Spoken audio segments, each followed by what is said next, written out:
ಈಗಾಗಲೇ ಬಂಜಾರ ಸಮುದಾಯ ಬೆಂಗಳೂರು, ಬೆಳಗಾವಿ, ಶಿವಮೊಗ್ಗದಲ್ಲಿ ಹೋರಾಟ ನಡೆಸುತ್ತಾ ಬಂದಿದೆ. ಅಧ್ಯಕ್ಷರು, ಉಪಾಧ್ಯಕ್ಷರು, ನಿರ್ದೇಶಕರು ಸೇರಿ 20 ಸದಸ್ಯರನ್ನ ಆಯ್ಕೆ ಮಾಡಲಾಗಿದೆ ಎಂದು ಇಂದು ಶಿವಮೊಗ್ಗದಲ್ಲಿ ನಡೆದ ಸುದ್ದಿಗೋಷ್ಠಿಯಲ್ಲಿ ನೂತನ ತಾಲೂಕು ಅಧ್ಯಕ್ಷ ವಿನಾಯಕ್ ಮಾಹಿತಿ ನೀಡಿದರು. 1/3/2026ರಲ್ಲಿ ಹೊಸ ಕಾರ್ಯಕಾರಿಣಿ ಮಂಡಳಿ, ತಾಲೂಕು ಬಂಜಾರ ಸಂಘದ ಹೊಸ ಕಾರ್ಯಕಾರಿಣಿ ಮಂಡಳಿ ಸ್ಥಾಪನೆಯಾಗಿದೆ. ಸರ್ವಾನುಮತದಿಂದ ಯಾವುದೇ ಗೊಂದಲ ಇಲ್ಲದೆ ತಾಲೂಕು ಬಂಜಾರ ಸಂಘ ಸ್ಥಾಪನೆಯಾಗಿದೆ. ತಾಲೂಕು ಬಂಜಾರ ಸಂಘ ಈ ಹಿಂದೆ ಹಲವಾರು ಹೋರಾಟಗಳಲ್ಲಿ ಪಾಲ್ಗೊಂಡಿದೆ. ಉದಾಹರಣೆಗೆ ಸದಾಶಿವ ಆಯೋಗದಿಂದ ಹಿಡಿದು ಒಳ ಮೀಸಲಾತಿ, ಬೆಂಗಳೂರು ಚಲೋ ಕಾರ್ಯಕ್ರಮ, ಬೆಳಗಾವಿ ಚಲೋ ಕಾರ್ಯಕ್ರಮ, ಮತ್ತು ಶಿವಮೊಗ್ಗದಲ್ಲೂ ಒಂದು ಒಳ್ಳೆ ರೀತಿಯ ಹೋರಾಟವನ್ನು ಹಮ್ಮಿಕೊಂಡಿತ್ತು.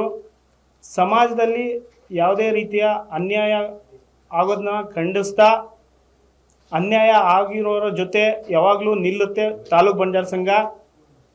ಈ ಮುಂದೇನೂ ಅಷ್ಟೇ. ನಮ್ಮ ಸಮಾಜ ಸಣ್ಣ ಸಮಾಜ, ತುಂಬ ತುಳಿತಕ್ಕೆ ಒಳಗಾಗಿರುವಂಥ ಸಮಾಜ. ಹಾಗಾಗಿ ತಾಲೂಕು ಬಂಜಾರ ಸಂಘ ಸಮಾಜದ ಜೊತೆ ಯಾವಾಗಲೂ ನಿಲ್ಲತ್ತೆ ಅಂತ ಹೇಳಕ್ಕೆ ಇಷ್ಟಪಡ್ತೀನಿ. ಹಾಗೆ ನಮಗೆ ಯಾವ ರೀತಿ ಅನ್ಯಾಯ ಆಗಿದೆ ಅಂದರೆ, ಈಗ ಉದಾಹರಣೆಗೆ ABC ಅಂತ ಪ್ರವರ್ಗ ಅಂತ ಮಾಡ್ಯಾರೆ. ಉದಾಹರಣೆ ನಿಮಗೆ ಗೊತ್ತಿರೋದೇ ಎಲ್ಲ. C ಪ್ರವರ್ಗಕ್ಕೆ ಯಾವುದೇ ರೀತಿಯ ಉದ್ಯೋಗ ಆಕಾಂಕ್ಷಿಗಳು ಅದರಲ್ಲಿ ನೀವು ನೋಡಿದ್ದೀರಾ, ನಮಗೆ 0 ಇರುತ್ತೆ. ಅವರಿಗೆ 7, 8 ಇದ್ದರೆ ನಮಗೆ 0 ಇರುತ್ತೆ. ಹಾಗಾಗಿ ಮುಂದಿನ ದಿನಗಳಲ್ಲಿ ಇದ್ರ ವಿರುದ್ಧವಾಗಿ ತಾಲೂಕು ಬಂಜಾರ ಸಂಘ ಹೋರಾಟಕ್ಕೆ ಪಾಲ್ಗೊಳ್ಳುತ್ತೆ. ಅಷ್ಟರಲ್ಲೇ ಸರ್ಕಾರ ಇದನ್ನು ಎಚ್ಚೆತ್ತುಕೊಂಡು ಸರಿಪಡಿಸಬೇಕು ಅಂತ ನಮ್ಮ ಮನವಿ ಇರುತ್ತೆ. ಯಥಾಸ್ಥಿತಿ ಹಳೇದು ಹೇಗಿತ್ತು, ರೋಸ್ಟರ್ ಪದ್ಧತಿ ಅಂತ ತಂದಿದ್ದಾರೆ. ನಮಗಂತೂ ತುಂಬಾ ಅನ್ಯಾಯ ಆಗಿದೆ ಅದರಿಂದ. ಹಾಗಾಗಿ ಸರ್ಕಾರ ಈ ಕೂಡಲೇ ಅದರಲ್ಲಿ ಎಚ್ಚೆತ್ಕೊಂಡು ಹೇಗಿತ್ತು ಹಾಗೆ ಹಳೆ ರೋಸ್ಟರ್ ಪದ್ಧತಿನ ಜಾರಿಗೆ ತರಬೇಕು ಅಂತ ನಮ್ಮ ತಾಲೂಕು ಬಂಜಾರ ಸಂಘದಿಂದ ಆಗ್ರಹ ಪಡಿಸ್ತೀವಿ. ಬಂಧುಗಳೇ, ನಾವು ಹೇಳೋದೇನಂದ್ರೆ, ನಮ್ಮಲ್ಲಿ ಸಾಕಷ್ಟು ಇನ್ನು ಹಿಂದೆ ಉಳಿದೀವಿ.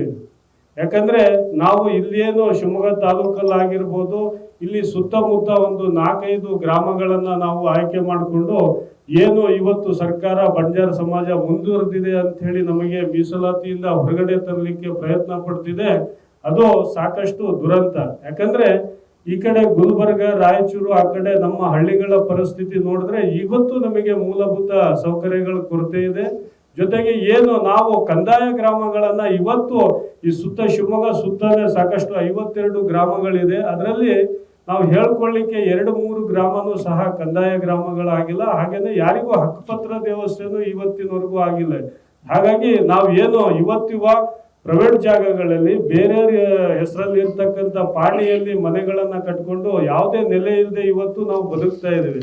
ಹಾಗಾಗಿ ಇದ್ರ ವಿರುದ್ಧ ನಾವು ಸಾಕಷ್ಟು ಹೋರಾಟ ಮಾಡೋದಿದೆ. ಜೊತೆಗೆ ಏನ್ ಸರ್ಕಾರ ಇವತ್ತು ಒಳ ಮೀಸಲಾತಿ ತರಬೇಕು, ಒಳ ಮೀಸಲಾತಿಯಿಂದ ಸಾಕಷ್ಟು ನಮಗೆ ಕೊಟ್ಟಿರ್ತಕ್ಕಂಥ 5% ಏನಿದೆ ಸಾಕಷ್ಟು ಗೊಂದಲದಲ್ಲಿದೆ. ಅದು ABC ಅಂತ ಮಾಡಿ ನಾವು C ಕ್ಯಾಟಗರಿ ಅಂದಾಗ AB ದಾಟ್ ಬರೋದ್ರಲ್ಲಿ ನಮಗೆ ಯಾವುದೇ ಒಂದು ಉದ್ಯೋಗ ಸಿಗೋ ಲೆಕ್ಕದಲ್ಲಿ ಯಾವುದು ಕಾಣ್ತಾ ಇಲ್ಲ. ಹಾಗಾಗಿ ಸರ್ಕಾರ ಇದನ್ನೆಲ್ಲ ಗಮನ ಹರಿಸಿ ಮುಂದಿನ ದಿವಸಗಳಲ್ಲಿ ಇದನ್ನ ಖಂಡಿತವಾಗಿ ರಿಜೆಕ್ಟ್ ಮಾಡಿ